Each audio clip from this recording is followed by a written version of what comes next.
Hey guys, so I'm really excited. I'm making a special ferment today. It is a turmeric pineapple sauerkraut.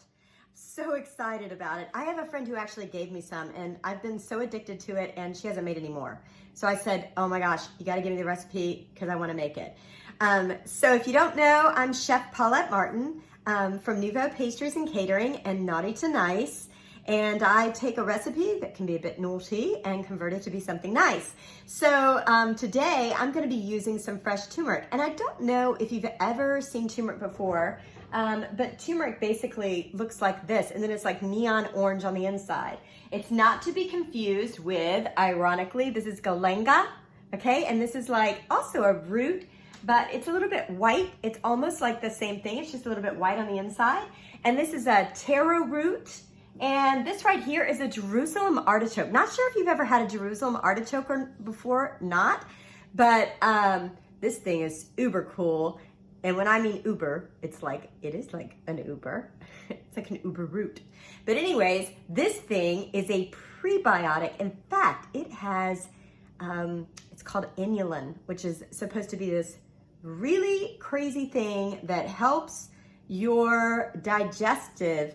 For some people, it can upset your stomach, just like any probiotic or prebiotic can upset your stomach, because if it gets down there and it starts fighting with your bad bacteria, it can wreak havoc sometimes. But it's actually supposed to be good havoc, but you got to give it some time. So anyways, thank you so much for joining the show. I hope you enjoy this episode. And if you do, please like, share, and subscribe. This is going to be a turmeric pineapple sauerkraut. So I hope you enjoy it, and let's get to it. All right, guys, so just some key ingredients here. You have your apple cider vinegar, which, by the way, has the mother. You're always looking for the mother. Now, most people use Bragg's, and that is great. Bragg's is awesome. Love Bragg's. I just happened to catch this one on sale at Big Lots, so that's why I'm using it. And I also use a good quality Celtic salt, okay? You definitely want to use a sea salt for sure, and the better quality salt, the better quality your brine is going to be. So I need 4 cups of filtered water. I just got some nice and hot in this pan, so I'm going to take my 1 tablespoon of salt and throw it in there so it gets nice and dissolved. Okay, now I'm going to let that just set and cool just slightly. So I have my cabbage, is just green cabbage, and my amazing looking pineapple. I'm just gonna mix the two together here. Then I've got some, I only need about a tablespoon of real turmeric. So I'm just gonna take a little bit of that. Oh, what the heck, I'm gonna throw it all in there. Then I've got some fresh ginger. Ooh, it smells so good, and it's so good with the, Kelly, how strong do I want this to be? I'm just gonna make it really strong. I think that's almost 2 tablespoons, so, oh, who cares? So anyways, all right, and then I've got 1 more tablespoon of salt. So I'm just gonna throw that salt in there too. Meanwhile, with my hands, I'm just gonna kind of stir these guys around just a little bit to kind of get them marrying one another, getting to know each other, getting ready to have some delicious water added to them. This is gonna be so delicious. It won't know what to do with itself, but see, it's starting to already sweat. Okay, so I'm just, ooh, I wish you could smell this right now. It's like pineapple and ginger and turmeric. It's like 3 delicious things. So meanwhile, I'm gonna go ahead and take that apple cider vinegar. I'm gonna add it to my water, okay? And then I'm going to take this really good salt water and add it to there. Make sure that it's nice and dissolved. You can see that it's kind of cloudy. That means it's dissolved. So let me make sure, oh, it's fine now. All right, so I'm just gonna pour this on top. And then the last thing I wanna do, I really want, more than anything, I want this to have the color of turmeric. So I'm gonna give it that yellow. Okay, so I'm just gonna use my tongs to stir, stir, stir, make sure everything gets in there nice and beautiful.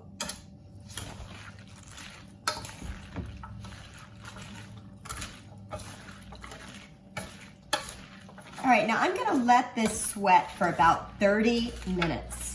So I'm just gonna leave it sitting here, see if these flavors and the water can go ahead and marry really good, because I'm gonna want that water to completely cover when I put it into the jars.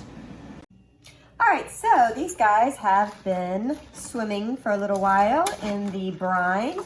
So now what I'm gonna do is go ahead. Now, I like to use these airlock lids. They just really seem to whatever. Well, this one's kind of small and I don't have a whole lot of them, so because I used the last ones for my brine. So what I'm gonna do is I'm gonna go ahead and do my first one in there, and I'm just really gonna just shove it as far as I possibly can in there.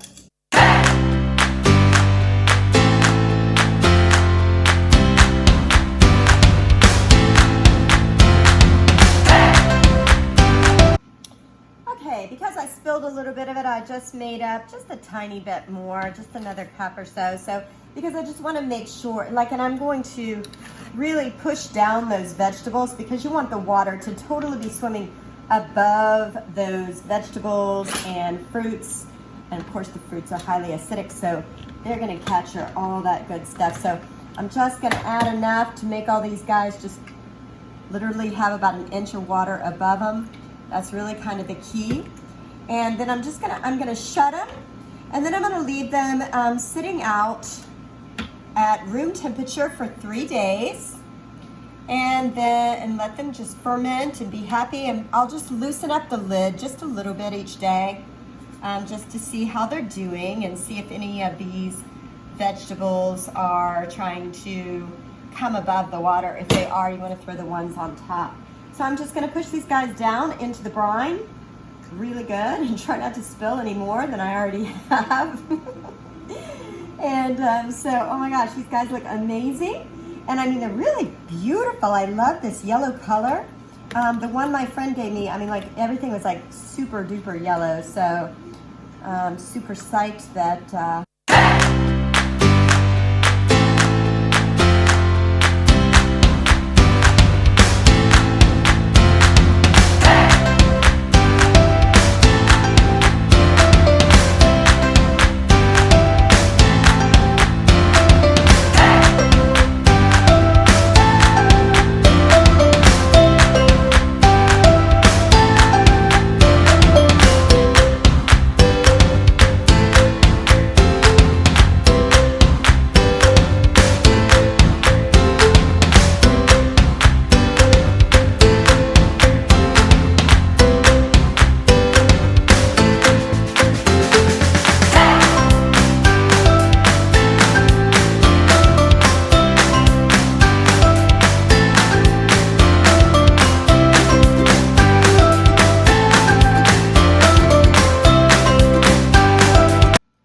guys, these are my lovelies. I am so proud of my ferments, and I'm gonna leave these guys just sitting out at room temperature for a few days. And each day I'm just gonna loosen the lid just a little bit. I'm not good at these little digital things. So each day I'm gonna loosen the lid a little bit and let them breathe a little bit and make sure that that bacteria, the healthy one that's building that amazing colony in your gut, is just growing and being happy. Make sure these vegetables stay underwater. And so anyways, thank you guys. I hope you enjoyed my video. And if you did, please like, share, and subscribe. And comment below and tell me if there's anything else you'd like to see fermented, or what you think about the whole gut connection, the access of the gut and the brain and the body. So anyways, I'm really looking forward to summer this year. I feel like I'm gonna be ready for the beach.